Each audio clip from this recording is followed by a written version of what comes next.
नमस्कार दोस्तों, आपका मेरे इस यूट्यूब चैनल पर बहुत बहुत स्वागत है। दोस्तों, हमारा टॉपिक चल रहा था इंडेक्सिंग सिस्टम, जिसके अंदर हम पढ़ रहे थे प्री कोऑर्डिनेट इंडेक्सिंग सिस्टम के बारे में। प्री कोऑर्डिनेट इंडेक्सिंग सिस्टम के अंदर हमने पॉप्सी के बारे में पढ़ लिया था, प्रीसाइज के बारे में पढ़ लिया था। आज की इस क्लास में हम सबसे पहले पढ़ेंगे रिलेशनल इंडेक्सिंग सिस्टम के बारे में। ठीक है, जो रिलेशनल इंडेक्सिंग सिस्टम है, इसका विकास JEL फराडेन द्वारा 1950 के दशक में किया गया था। जो रिलेशनल सिस्टम इंडेक्सिंग सिस्टम है, इसका विकास किसके द्वारा किया गया था? JEL फराडेन द्वारा 1950 के दशक में। ठीक है, आप ये याद रखना। खासकर तो जो ये इसके विकास करता है JEL फराडेन, इनका नाम तो आप जरूर याद रखना।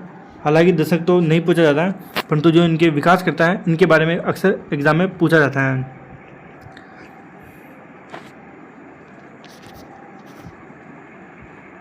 आगे देखते हैं, इसे सिस्टम ऑफ रिलेशनल एनालिसिस भी कहते हैं। क्या?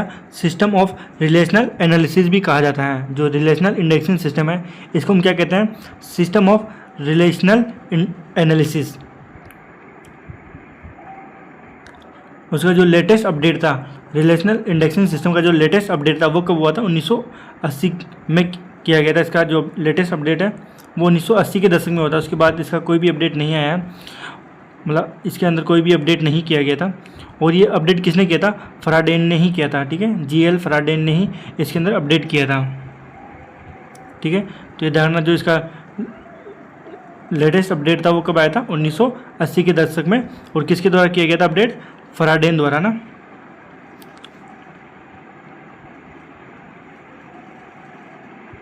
आगे देखते हैं, इसका मुख्य उद्देश्य दिए गए विषय के शब्दों के प्रत्येक जोड़े के यानी पेयर ऑफ टर्म्स के बीच के संबंध को पहचानना। क्या करता है? इसका मुख्य उद्देश्य क्या? देखो, इसका मुख्य उद्देश्य दिए गए विषय के शब्दों के प्रत्येक जोड़े के बीच के संबंध को पहचानना है और उन संबंधों को उनके द्वारा सुझाए गए रिलेशनल ऑपरेटर्स द्वारा प्रदर्शित करना है। जो उनके बीच में जो संबंध दर्शाया जाता है, उनको क्या करना है? प्रदर्शित करना है। किनके द्वारा? जो रिलेशनल ऑपरेटर्स द्वारा जो दर्शाए गए ना, उनको क्या करना है? इनको प्रदर्शित करना है। ठीक है, संबंध को प्रदर्शित करना है ना। और इस प्रकार जो एनालेट्स हैं, इनका निर्माण किया जाता है। एनालेट्स के बारे में अभी हम आगे देखेंगे।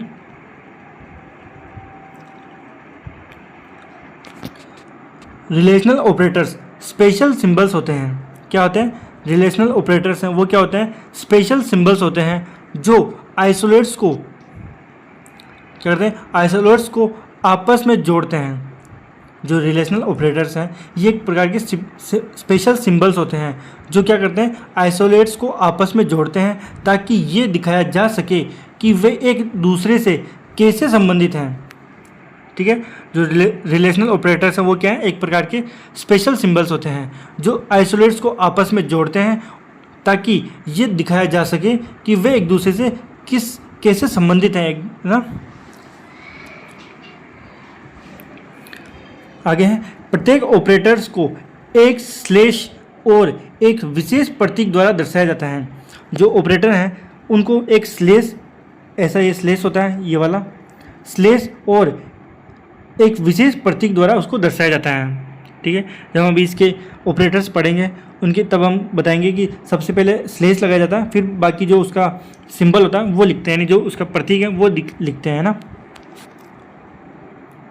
दर्शाया जाता है, जिसका एक अनूठा अर्थ होता है, यानी अलग एक यूनिक अर्थ होता है उसका ना, मीनिंग होता है, अर्थ है ना। आगे देखते हम, रिलेशनल ऑपरेटर्स द्वारा जुड़े दो या दो से अधिक आइसोलेट्स मिलकर एक विषय विवरण यानी सब्जेक्ट स्टेटमेंट बनाते हैं, जिसे हम क्या कहते हैं? एनालेट कहा जाता है। ठीक है, जो रिलेशनल ऑपरेटर्स हैं उनके द्वारा दो या दो से अधिक आइसोलेट्स मिलकर एक विषय विवरण यानी सब्जेक्ट स्टेटमेंट बनाते हैं, जिसे हम क्या कहते हैं? एनालेट कहते हैं।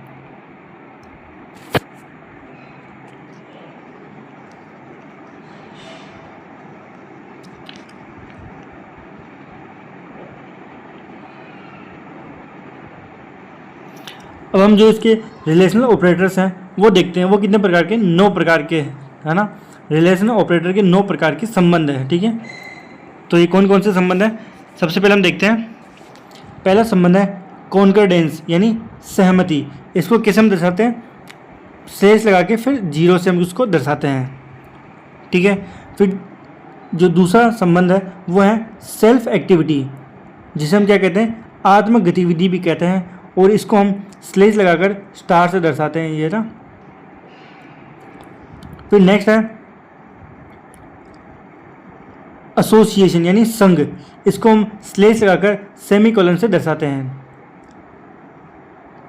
फिर नेक्स्ट है इक्विवेलेंस यानी समतुल्यता, जिसे हम बराबर के प्रतीक से दर्शाते हैं। फिर है डायमेंशनल यानी आयामी, जिसे हम स्लेश लगाकर प्लस से दर्शाते हैं। नेक्स्ट है अपूर्टेंस, क्या है, अपूर्टेंस, जिसे हम किससे दर्शाते हैं, जिसे हम क्या कहते हैं, अधीनता भी कहते हैं ना। और इसे हम किससे दर्शाते हैं, स्लेश लगाकर जो ओपन ब्रैकेट है ये, इससे हम दर्शाते हैं ना, ये ओपन ब्रैकेट का साइन होता है ना। फिर नेक्स्ट है डिस्टिंक्टनेस, क्या है, डिस्टिंक्टनेस, जिसे हम स्पष्टता भी कहते हैं। इसे हम क्लोज्ड ब्रैकेट से दर्शाते हैं, स्लेश लगाकर क्लोज्ड ब्रैकेट से ना, इससे दर्शाते हैं। फिर नेक्स्ट है रिएक्शन एक्शन, क्या है, रिएक्शन एक्शन यानी प्रतिक्रिया, इसे हम स्लेश लगाकर एरो से दर्शाते हैं, इसे माइनस भी कह सकते हैं। नेक्स्ट है फंक्शनल डिपेंडेंसी यानी फंक्शनल डिपेंडेंस यानी कार्यात्मक प्रभाव, जिसे हम स्लेश लगाकर कोलन से दर्शाते हैं, ठीक है, स्लेश लगाकर कोलन से दर्शाते हैं इसको ना। तो ये हमारे जो रिलेशनल ऑपरेटर हैं इनके 9 प्रकार के संबंध हो गए हैं। तो यहाँ पर हमारा जो रिलेशनल इंडेक्सिंग सिस्टम है यहाँ पर कंप्लीट होता है। अब हम नेक्स्ट देखते हैं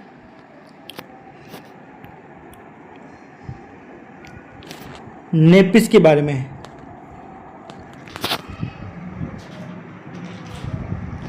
नेपिस का पूरा नाम है नेस्टेड फ्रेज इंडेक्सिंग सिस्टम, क्या है, नेस्टेड फ्रेज इंडेक्सिंग सिस्टम, ये नेपिस का पूरा नाम है, ठीक है।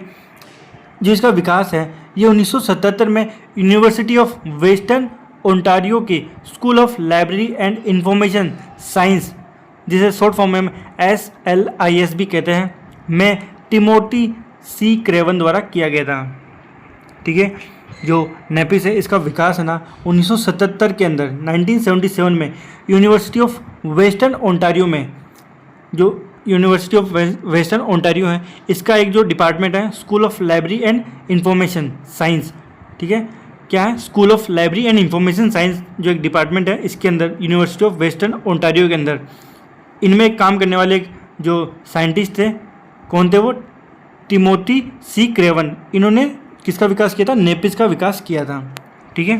ध्यान रखना आप, जो एग्ज़ाम होता है आपका उसके अंदर यूनिवर्सिटी ऑफ वेस्टर्न ओंटारियो भी दिया जाता है कभी कभी, और कभी कभी जो science of library and information science भी दिया जाता है, school of library and information science भी दिया जाता है, ठीक है। तो आप ध्यान रखना, और कभी कभी डायट टिमोथी C. क्रेवन भी दिया जाता है, तो आप ध्यान रखना एग्ज़ाम के अंदर। तो ध्यान रखना इसका विकास 1977 के अंदर यूनिवर्सिटी ऑफ वेस्टर्न ओंटारियो के school of library and information science में टिमोथी C. क्रेवन ने किया था, ठीक है। और इसका टाइटल क्या रखा गया था उस वक्त, तो इसका जो टाइटल था वो था नेपिस, फिर कॉलन लगा के जो इसका सब टाइटल वो है अ नेस्टेड फ्रेज इंडेक्सिंग सिस्टम, ये जो इसका टाइटल था ये रखा गया था। और ये journal of American society for information science, जिसे शॉर्ट फॉर्म में JASIS जेसिस में प्रकाशित हुआ था। ये किसके अंदर प्रकाशित हुआ था, ये journal of American society for information science में ये प्रकाशित हुआ था, ठीक है। जो इसका टाइटल था वो था नेपिस नेस्टेड फ्रेज इंडेक्सिंग सिस्टम, ये इसका टाइटल था, और ये journal of American society for information science के अंदर प्रकाशित किया गया था।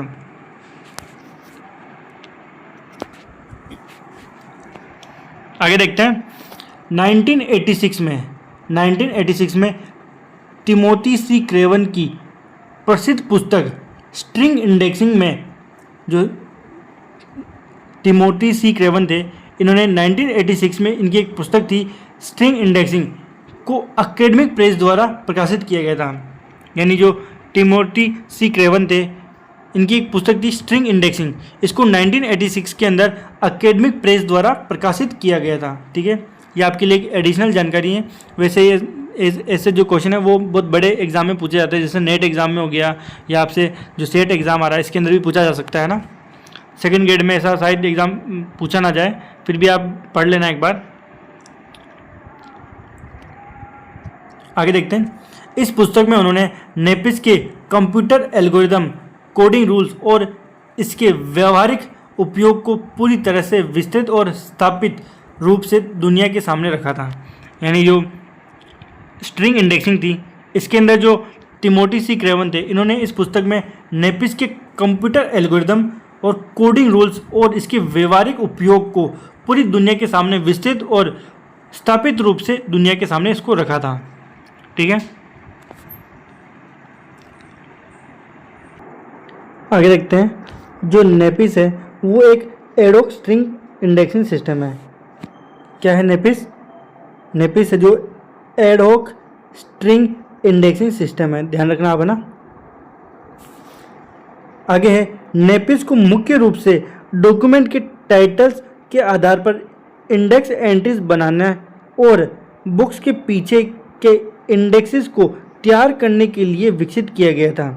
जो नेपिस है यानी नेस्टेड फ्रेज इंडेक्सिंग सिस्टम है, इसको मुख्य रूप से डॉक्यूमेंट के टाइटल्स के आधार पर इंडेक्स एंट्री बनाने के लिए, जितने भी डॉक्यूमेंट है उनकी जो टाइटल है उनके आधार पर जो उनकी इंडेक्स एंट्री है वो बनाने के लिए और बुक्स के पीछे के इंडेक्सेस को तैयार करने के लिए इसको विकसित किया गया था। ठीक है, तो डॉक्यूमेंट की जो टाइटल है उनके आधार पर इंडेक्स एंट्रीज बनाने के लिए और जो बुक्स के पीछे जो इंडेक्स होते हैं उनको विकसित करने के लिए जो नेपिस है इसको विकास किया गया था इसका। ठीक है,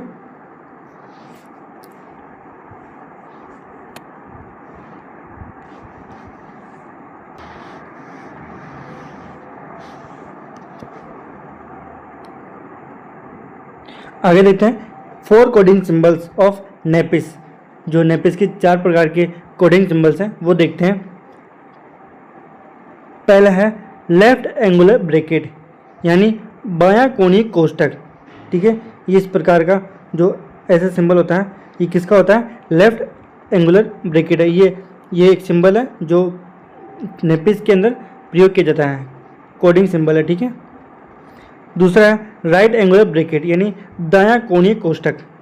ठीक है, क्या है? दायां कोणीय कोष्ठक, है ना।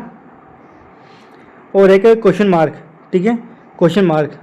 और एक है सिंबल @ साइन, है ना। ठीक है, ये 4 प्रकार के जो कोडिंग सिंबल है ये नेपिस के अंदर प्रयोग किए जाते हैं। तो यहाँ पर हमारा जो नेपिस है वो भी यहाँ पर कंप्लीट होता है। अब हम नेक्स्ट देखते हैं लेपिस के बारे में। आज हमने जो तीसरा पढ़ रहे हैं, पहले तो हमने पढ़ा रिलेशनल इंडेक्सिंग सिस्टम के बारे में, फिर हमने पढ़ा नेपिस के बारे में यानी नेस्टेड फ्रेज इंडेक्सिंग सिस्टम के बारे में। अब हम पढ़ेंगे लेपिस के बारे में। ठीक है, लिंक्ड फ्रेज इंडेक्सिंग सिस्टम के बारे में। ठीक है, जो लेपिस है यानी लिंक्ड फ्रेज इंडेक्सिंग सिस्टम, इसका विकास 1978 के अंदर टिमोथी सी क्रेवन द्वारा ही किया गया था। यानी जो नेपिस है इसका विकास भी टिमोथी सी क्रेवन ने किया था, और जो लेपिस है यानी लिंक्ड फ्रेज इंडेक्सिंग सिस्टम, इसका विकास भी 1978 के अंदर जो टिमोथी सी क्रेवन है उन्होंने किया था। जो नेपिस है इसका विकास कब किया गया था? 1977 के अंदर। ठीक है, 1977 के अंदर जो नेपिस है इसका विकास किया गया था किसके द्वारा? टिमोथी सी क्रेवन के द्वारा। और जो लेपिस है इसका विकास 1978 के अंदर टिमोथी सी क्रेवन द्वारा किया गया है। ठीक है,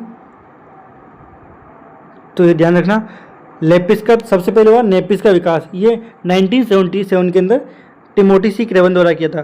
फिर जो लेपिस है इसका विकास 1978 के अंदर किसके द्वारा? टिमोथी सी क्रेवन के द्वारा विकास किया गया था। ठीक है, ये नेपिस का ही उन्नत और विकसित रूप है। ठीक है, जो लेपिस है यानी लिंक्ड फ्रेज इंडेक्सिंग सिस्टम, ये नेपिस का ही क्या है? उन्नत और विकसित रूप है। नेपिस यानी नेस्टेड फ्रेज इंडेक्सिंग सिस्टम का ही उन्नत और विकसित रूप है लेपिस। ठीक है, तो यहाँ पर जो हमारा लेपिस है यहाँ पर कंप्लीट होता है। तो इस टॉपिक के साथ ही जो हमारा प्री कोऑर्डिनेट इंडेक्सिंग सिस्टम है यहाँ पर कंप्लीट होता है। अब जो हमारी नेक्स्ट क्लास आएगी उसके अंदर हम पोस्ट कोऑर्डिनेट इंडेक्सिंग सिस्टम के बारे में पढ़ेंगे। ठीक है, तो यहाँ पर हमने total 9 pre coordinate indexing system पढ़ लिए हैं यहाँ पे, है ना। ठीक है, सबसे पहले आज हमने पढ़ा रिलेशनल इंडेक्सिंग सिस्टम के बारे में। ठीक है, इसका विकास किसने किया था? JEL फराडेन द्वारा 1950 के दशक में इसका विकास किया गया था और इसे हम सिस्टम ऑफ रिलेशनल एनालिसिस भी कहते हैं। और जो इसका लेटेस्ट अपडेट था वो 1980 के अंदर आया था और ये अपडेट भी किसके द्वारा किया गया था? फराडेन द्वारा ही किया गया था। ठीक है, इसके बाद हमने जो इसके रिलेशनल ऑपरेटर्स के 9 प्रकार के संबंध देखे थे। ठीक है, ये जो 9 प्रकार के संबंध है ये 9 प्रकार के हैं। पहला हो गया कॉन्करेंस, सेल्फ एक्टिविटी। ठीक है, फिर ये हो गया एसोसिएशन, इक्विवेलेंस, डायमेंशनल, अपोटेंस, डिस्टिंक्टनेस, रिएक्शन एक्शन और फंक्शनल डिपेंडेंस। ये 9 प्रकार के संबंध हो गए इसके। ठीक है, फिर इसके बाद हमने नेपिस के बारे में पढ़ा, यानी नेस्टेड फ्रेज इंडेक्सिंग सिस्टम के बारे में पढ़ा। इसका विकास 1977 के अंदर यूनिवर्सिटी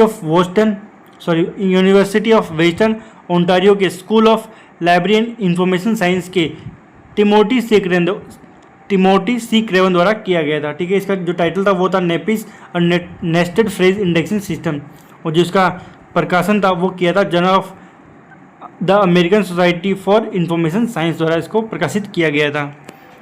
ठीक है, तो ये नेपिस हो गया था। इसके जो 4 प्रकार की कोडिंग्स थे, ये left angular bracket, right angular bracket, question mark और @ ये 4 प्रकार की जो इसके कोडिंग सिंबल हैं वो हैं। फिर इसके बाद हमने लेपिस के बारे में पढ़ा, यानी लिंक्ड फ्रेज इंडेक्सिंग सिस्टम के बारे में। इसका विकास टिमोटी सी क्रेवन द्वारा ही किया गया था 1978 के अंदर, और ये जो नेपिस है इसका ही उन्नत और विकसित रूप है ये, है ना।